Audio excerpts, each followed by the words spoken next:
ਬੱਚਿਓ, ਸਤਿ ਸ਼੍ਰੀ ਅਕਾਲ। Easy learning Punjabi classes ਵਿੱਚ ਨੀਲਮ ਹੇਜਾ ਵੱਲੋਂ ਤੁਹਾਡਾ ਸਵਾਗਤ ਹੈ। ਅੱਜ ਆਪਾਂ ਇਸ ਵੀਡੀਓ ਦੇ ਵਿੱਚ ਪ੍ਰੇਮ ਪ੍ਰਕਾਸ਼ ਜੀ ਵੱਲੋਂ ਲਿਖੀ ਕਹਾਣੀ ਮਾੜਾ ਬੰਦਾ ਬਾਰੇ ਪੜ੍ਹਾਂਗੇ। ਇਸ ਕਹਾਣੀ ਵਿੱਚ ਮੱਧ ਵਰਗੀ ਮਾਨਸਿਕਤਾ ਨੂੰ ਉਗਾੜ ਕੇ ਪੇਸ਼ ਕੀਤਾ ਗਿਆ ਹੈ।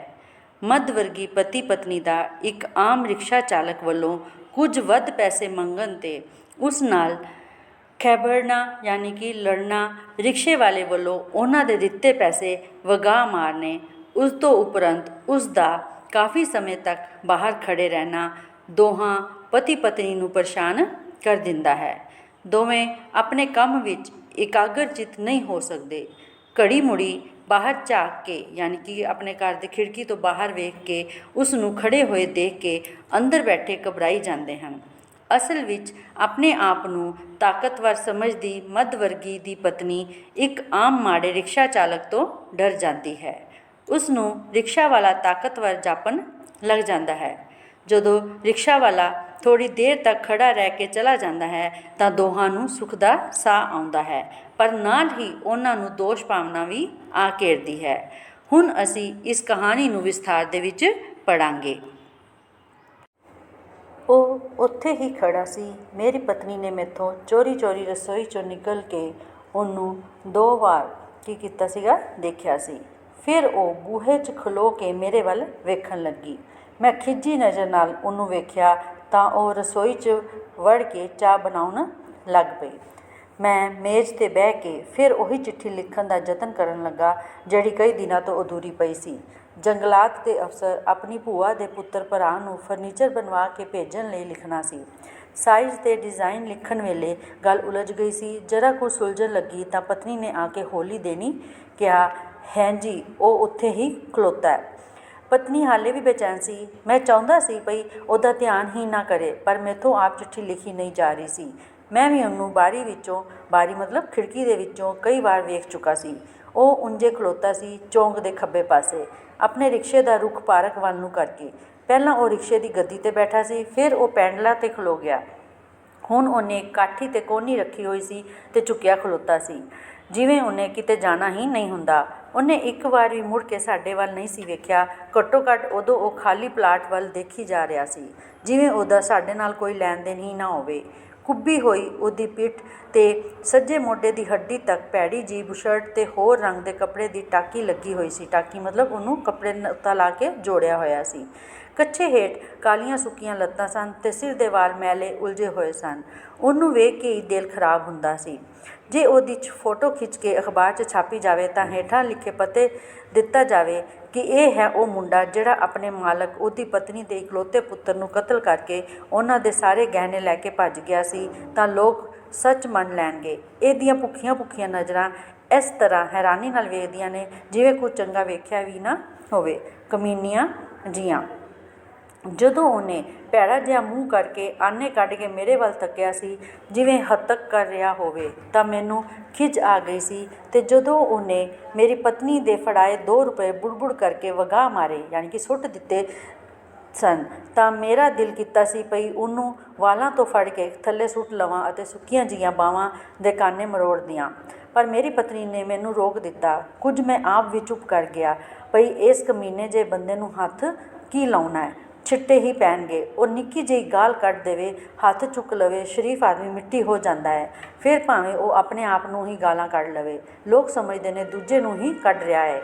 ਉਂਝ ਵੀ ਮੈਂ ਨਹੀਂ ਚਾਹੁੰਦਾ ਭਈ ਮਾੜੇ ਬੰਦੇ ਨਾਲ ਲੜਿਆ ਜਾਵੇ, ਪਰ ਇਹ ਬੇਇਨਸਾਫੀ ਵੀ ਸਹਿ ਨਹੀਂ ਹੁੰਦੀ। ਸਬਜ਼ੀ ਮੰਡੀ ਤੋਂ ਇੱਥੋਂ ਤੱਕ ਦੇ 2 ਰੁਪਏ ਦੇਣੇ ਤੈਅ ਕੀਤੇ ਸਨ, ਪਰ ਮੇਰੀ ਪਤਨੀ ਨੇ ਫਿਰ ਝਗੜਾ ਖਾਧਾ। ਇਹ ਕਮੀਨਾ ਤਰੀਕਾ ਏ ਇਹਦਾ ਨਾਮ ਦਾ ਇਸਦਾ ਮੰਗਣ ਦਾ ਜਾਂ ਠੱਗਣ ਦਾ। ਪਹਿਲਾਂ ਕਹਿਣਗੇ ਜੋ ਮਰਜ਼ੀ ਦੇ ਦਿਓ, ਪਰ ਲੈਣ ਵੇਲੇ ਆਪਣੀ ਮਰਜ਼ੀ ਦੇ ਲੈਣਗੇ। ਜੇ ਪੈਸੇ ਤੈਅ ਕਰ ਲਏ ਤਾਂ ਜਦੋਂ ਮੁਹੱਲਾ ਨੇੜੇ ਆਉਣ ਲੱਗਦਾ ਏ ਤਾਂ ਕਹਿਣ ਲੱਗ ਪੈਂਦੇ ਨੇ, ਬੀਬੀ ਜੀ ਇਹ ਤਾਂ ਬੜੀ ਦੂਰ ਏ, ਸ਼ਹਿਰ ਦਾ ਦੂਜਾ ਪਾਸਾ ਆ ਗਿਆ, ਮਾਡਲ ਟਾਊਨ ਦਾ 2 ਮੀਲ ਲੰਮਾ ਏ, ਗਰੀਬ ਆਦਮੀ ਨੂੰ ਮਾਰ ਲਿਆ। ਇਸ ਵੇਲੇ ਕੋਈ ਐਨੀ ਦੂਰ ਕਾਹਨੂੰ ਆਉਂਦਾ ਏ। ਅੱਜ ਤਾਂ ਦੁਪਹਿਰ ਦੇ 2 ਹੀ ਵਜੇ ਸਨ। ਇੰਨਾ ਖਿਆਲ ਸੀ ਭਈ ਘਰ 'ਚ ਕੋਈ ਮਰਦ ਨਹੀਂ ਹੋਵੇਗਾ, ਜਨਾਨੀ ਨੂੰ ਠੱਗ ਲਵੇਗਾ। ਰਿਕਸ਼ਾ ਰੋਕ ਕੇ ਕਹਿੰਦਾ, ਇਹ ਤਾਂ ਬੀਬੀ ਜੀ ਸ਼ਕਤੀ ਨਗਰ ਹੀ ਆ ਗਿਆ, ਸੜਕ ਜਿਹੜੀ ਏ ਉਹ ਟੁੱਟੀ ਪਈ ਏ, 3 ਰੁਪਏ ਦਿਓ। ਆਵਾਜ਼ ਸੁਣ ਕੇ ਮੈਂ ਬਾਹਰ ਨਿਕਲ ਪਿਆ। ਉਹਨਾਂ ਮੇਰੇ ਸਾਹਮਣੇ ਮੇਰੀ ਪਤਨੀ ਦੇ ਫੜਾਏ 2 ਰੁਪਏ ਵਗਾਹ ਸੁੱਟੇ, ਯਾਨੀ ਕਿ ਉਹ ਜਿਹੜੇ ਉਹਨਾਂ ਨੇ 2 ਰੁਪਏ ਦਿੱਤੇ ਸਨ ਉਹ ਉਸਨੇ ਰਿਕਸ਼ਾ ਵਾਲੇ ਨੇ ਸੁੱਟ ਦਿੱਤੇ। ਜਦੋਂ ਮੈਂ ਉਹਨੂੰ ਕਮੀਨਾ ਕਹਿ ਕੇ ਮਾਰਨ ਲੱਗਾ ਤਾਂ ਗਰੀਬ ਹਾਂ ਨਾ, ਮਾੜਾ ਬੰਦਾ ਹਾਂ ਨਾ ਆਖਿਆ ਭੈੜੀਆਂ ਜਿਹੀਆਂ ਨਜ਼ਰਾਂ ਨਾਲ ਵੇਖਦਾ ਰਿਕਸ਼ਾ ਲੈ ਕੇ ਤੁਰ ਗਿਆ। ਮੈਨੂੰ ਪਤਾ ਸੀ ਭਈ ਉਹ 1 ਰੁਪਇਆ ਵੱਧ ਮੰਗ ਕੇ 50 ਪੈਸੇ ਵੱਧ ਲੈਣਾ ਚਾਹੁੰਦਾ ਸੀ, ਪਰ ਇਹ ਕੋਈ ਤਰੀਕਾ ਸੀ? ਉਹ ਮਿੰਨਤ ਨਾ ਸਹੀ ਨਿਮਰਤਾ ਨਾਲ ਕਹਿੰਦਾ, ਭਈ ਮੈਂ ਸਮਝਦਾ ਸੀ ਕੋਠੀ ਨੇੜੇ ਹੋਵੇਗੀ, ਪਰ ਬੀਬੀ ਜੀ ਇਹ ਦੂਰ ਨਿਕਲੀ, ਮੈਨੂੰ 50 ਪੈਸੇ ਹੋਰ ਦੇ ਦਿਓ। ਉਹਨੂੰ ਉਸੇ ਵੇਲੇ ਮਿਲ ਜਾਣੇ ਸਨ। ਭਗਤਨੀ ਮੇਰੀ ਪਤਨੀ ਤਾਂ ਤੁਰੇ ਜਾਂਦੇ ਗਰੀਬ ਗੁਰਬੇ ਨੂੰ ਰੋਟੀ ਚਾਹ ਦੇ ਦਿੰਦੀ ਏ, ਐਨੇ ਤਾਂ ਫਿਰ ਵੀ ਉਹਨੂੰ 2 ਢੋ ਕੇ ਲਿਆਂਦਾ ਹੈ, ਯਾਨੀ ਕਿ ਰਿਕਸ਼ਾ 'ਤੇ ਬਿਠਾ ਕੇ ਲਿਆਂਦਾ ਹੈ। ਪਰ ਪੁਆੜਾ ਪੈ ਗਿਆ ਉਹਦੇ ਰੁਪਏ ਸੁੱਟਣ ਅਤੇ ਮੇਰੇ ਗਰਮ ਹੋਣ 'ਤੇ। ਮੇਰੀ ਪਤਨੀ ਚਾਹ ਦਾ ਆਪਣਾ ਕੱਪ ਵੀ ਮੇਰੇ ਕੋਲ ਲੈ ਆਈ ਤਾਂ ਚੀਨੀ ਲੈਣ ਦੇ ਬਹਾਨੇ ਇੱਕ ਵਾਰ ਫਿਰ ਉਹਨੂੰ ਵੇਖ ਆਈ। ਕੁਰਸੀ 'ਤੇ ਬਹਿ ਕੇ ਚਾਹ ਪੀਂਦੀ ਨੇ ਮੇਰੇ ਚਿਹਰੇ ਵੱਲ ਤੱਕਿਆ। ਜਦ ਮੈਂ ਚੁੱਪ ਹੀ ਰਿਹਾ ਤਾਂ ਆਪ ਹੀ ਬੋਲੀ, ਛੱਡੋ ਪਰੇ, 3 ਰੁਪਏ ਹੀ ਨੇ ਨਾ, ਦੇ ਦਿਓ ਆ। ਨਹੀਂ, ਮੈਂ ਇੱਕੋ ਸ਼ਬਦ ਬੋਲਿਆ। ਉਹ ਗਰੀਬ ਏ, ਪੈਸੇ ਡਿੱਗ ਵੀ ਪੈਂਦੇ ਨੇ, ਬੱਚੇ ਰੋਜ਼ ਰੁਪਇਆ 2 ਰੁਪਏ ਖਰਚ ਕਰ ਦਿੰਦੇ ਨੇ, ਕਿੰਨੇ ਪੈਸੇ ਐਵੇਂ ਰੋਡ ਛੱਡੀ ਦੇ ਨੇ। ਉਹ ਰਿਕਸ਼ੇ ਵਾਲੇ ਦੀ ਵਕੀਲ ਬਣੀ ਬੈਠੀ ਸੀ, ਹਮਦਰਦੀ ਨਾਲ ਜਾਂ ਡਰ ਨਾਲ। ਉਂਝ ਉਹਦੀ ਗੱਲ ਠੀਕ ਸੀ। ਮੈਂ ਰੋਜ਼ 3-2.5 ਰੁਪਏ ਦੀਆਂ ਸਿਗਰਟਾਂ ਪੀਂਦਾ ਹਾਂ, ਮਹੀਨੇ 'ਚ 2-3 ਵਾਰ ਸਿਨੇਮਾ ਦੇਖਦਾ ਹਾਂ। ਡੈਡੀ, ਰਿਕਸ਼ੇ ਵਾਲਾ ਉੱਥੇ ਖਲੋਤਾ ਹੈ। ਇੱਕ ਬੰਦੇ ਨੇ ਪੁੱਛਿਆ, ਚੱਲਣਾ ਏ ਕੰਪਨੀ ਬਾਗ? ਕਹਿੰਦਾ ਨਹੀਂ, ਮੇਰੇ ਵੱਡੇ ਪੁੱਤਰ ਨੇ ਆ ਕੇ ਦੱਸਿਆ। ਬੇਵਕੂਫ, ਜਾਹਲ, ਤੱਦੇ ਸਾਲੇ ਗਰੀਬ ਨੇ ਨਾਜਾਇਜ਼ ਤਰੀਕੇ ਨਾਲ 1 ਰੁਪਇਆ ਕਮਾਉਣ ਬਦਲੇ 2 ਰੁਪਏ ਦੀ ਸਵਾਰੀ ਗੁਆ ਦਿੱਤੀ। ਪੂਰਾ 1 ਘੰਟਾ ਬਰਬਾਦ ਕਰ ਲਿਆ।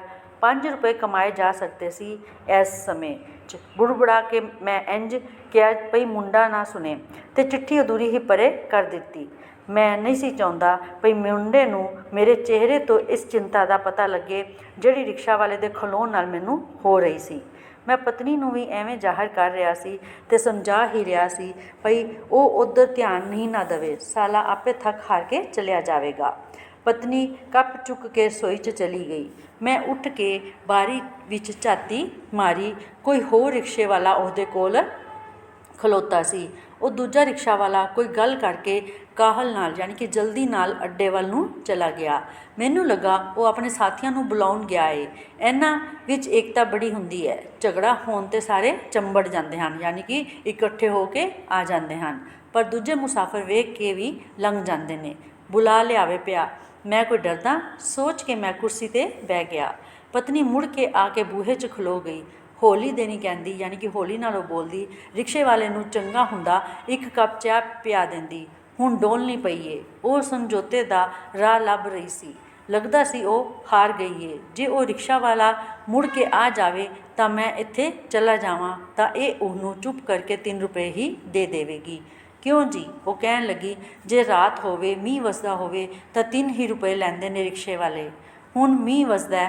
ਮੇਰੇ ਮੂੰਹੋਂ ਇਹ ਗੱਲ ਸਖਤੀ ਨਾਲ ਨਿਕਲ ਗਈ। ਇਸ ਦਾ ਅਹਿਸਾਸ ਮੈਨੂੰ ਵੀ ਸ਼ਿੱਦਤ ਨਾਲ ਹੋਇਆ। ਉਹ ਉੱਠ ਕੇ ਦੂਜੇ ਕਮਰੇ 'ਚ ਚਲੀ ਗਈ। ਮੈਂ ਚਿੱਠੀ 'ਤੇ 2-3 ਸਤਰਾਂ ਝਰੀਟੀਆਂ, ਯਾਨੀ ਕਿ ਲਿਖੀਆਂ ਅਤੇ ਚਿੱਠੀ ਨੂੰ ਪੂਰਾ ਕਰ ਦਿੱਤਾ। ਪੂਰੀ ਕੀ ਕਰ ਦਿੱਤੀ, ਥੱਕ ਹਾਰ ਕੇ ਲਿਖ ਦਿੱਤਾ। ਹੋਰ ਗੱਲਾਂ ਮੈਂ ਅਗਲੀ ਚਿੱਠੀ 'ਚ ਲਿਖਾਂਗਾ। ਡਿਜ਼ਾਈਨ ਜਿਹੜਾ ਤੁਹਾਨੂੰ ਚੰਗਾ ਲੱਗੇ, ਤੇ ਲੱਕੜ ਬਾਰੇ ਮਿਸਤਰੀ ਨੇ ਜਿਹੜੀ ਗੱਲ ਮੈਨੂੰ ਦੱਸੀ ਸੀ ਉਹ ਭੁੱਲ ਭੱਲ ਗਈ ਏ। ਵਿਚਕਾਰ ਹਰਾਮਜ਼ਾਦਾ ਉਹ ਆ ਗਿਆ ਸੀ ਜਿਹੜਾ ਚੌਂਕ 'ਚ ਖਲੋਤਾ ਸੀ। ਸ਼ਾਇਦ ਹਾਲੇ ਵੀ ਉਂਝ ਖਲੋਤਾ ਹੋਵੇ, ਰਿਕਸ਼ੇ ਦੀ ਕਾਠੀ 'ਤੇ ਕੋਨੀ ਟਿਕਾ ਕੇ। ਮੈਨੂੰ ਪਤਨੀ ਦੀ ਇਸ ਆਦਤ 'ਤੇ ਖਿਝ ਆਈ ਕਿ ਜਦੋਂ ਵੀ ਕੋਈ ਮਜ਼ਦੂਰ ਝਗੜਾ ਪਾਵੇ ਤਾਂ ਵੱਧ ਪੈਸੇ ਦੇ ਕੇ ਖਲਾਸੀ ਕਰ ਲਈ ਜਾਵੇ, ਤੇ ਅੱਡੇ 'ਤੇ ਬੈਠੇ ਮੰਗਤੇ ਦੀ ਇਹ ਗੱਲ ਮੰਨ ਲਈ ਜਾਵੇ, 25 ਪੈਸੇ ਦਾ ਪਾਨ ਖਾ ਕੇ ਥੁੱਕ ਦਿੰਦੇ ਹੋ। ਇਹ ਗਰੀਬ ਜਿਹੜਾ ਹੈ, ਇਸ ਗਰੀਬ ਦੀ ਤਲੀ 'ਤੇ ਥੁੱਕ ਦਿਓ।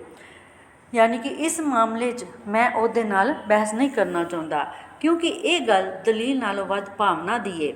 ਉਹ ਪੁੰਨ ਸਮਝ ਕੇ ਸੁਖੀ ਹੋ ਜਾਂਦੀ ਏ ਤੇ ਰਿਕਸ਼ੇ ਵਾਲਾ ਜਾਂ ਮੰਗਤਾ ਠੇਕੇ ਤੋਂ ਬੋਤਲ ਲੈ ਆਉਂਦਾ ਏ।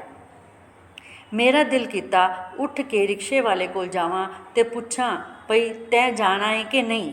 ਭਲਾ ਮਾਨਸ ਬਣ ਕੇ ਪੈਸੇ ਲੈ ਕੇ ਟੁਰ ਜਾ, ਨਹੀਂ ਤਾਂ ਛਿੱਤਰ ਲੁਆਂਗਾ ਦਿਆਂਗਾ, ਯਾਨੀ ਕਿ ਚੱਪਲ ਉਤਾਰ ਕੇ ਤੈਨੂੰ ਕੁੱਟ ਦਿਆਂਗਾ। ਪੁਲਿਸ ਨੂੰ ਫੋਨ ਕਰਕੇ ਕਹਿ ਦਿਆਂਗਾ ਇਹ ਬਦਮਾਸ਼ ਰਿਕਸ਼ਾ ਵਾਲਾ ਮੈਨੂੰ ਧਮਕੀਆਂ ਦਿੰਦਾ ਹੈ, ਮੇਰੀ ਇੱਜ਼ਤ ਨੂੰ ਹੱਥ ਪਾਉਣ ਨੂੰ ਫਿਰਦਾ ਏ। ਔਖਾ ਜਿਹਾ ਉੱਠ ਕੇ ਮੈਂ ਬਰਾਂਡੇ 'ਚ ਆਇਆ। ਗੁੱਸੇ ਨਾਲ ਵਿਹੜੇ 'ਚ ਗਿਆ। ਗੇਟ ਵੱਲ ਵਧਿਆ ਤਾਂ ਉਹ ਰਿਕਸ਼ਾ ਵਾਲਾ ਉੱਥੇ ਨਹੀਂ ਸੀ। ਮੈਂ ਪਿਛਾਂਹ ਮੁੜ ਕੇ ਪਤਨੀ ਨੂੰ ਆਵਾਜ਼ ਮਾਰੀ। ਉਹ ਕੋਈ ਧਰਮ ਪੋਥੀ ਪੜ੍ਹਦੀ ਬਾਹਰ ਨਿਕਲੀ। ਮੈਂ ਉਹਨੂੰ ਦੱਸਿਆ ਕਿ ਉਹ ਚਲਾ ਗਿਆ ਹੈ।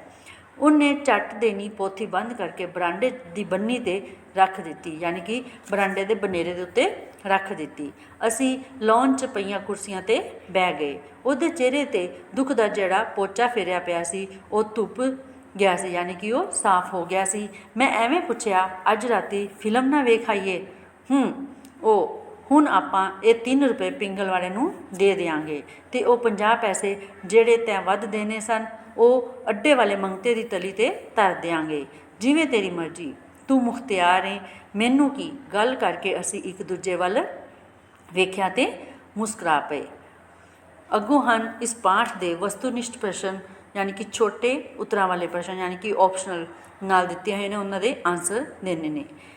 ਮਾੜਾ ਬੰਦਾ ਕਹਾਣੀ ਵਿੱਚ ਮਾੜਾ ਬੰਦਾ ਕੌਣ ਹੈ? ਇਸ ਦਾ ਹੈ ਰਿਕਸ਼ੇ ਵਾਲਾ।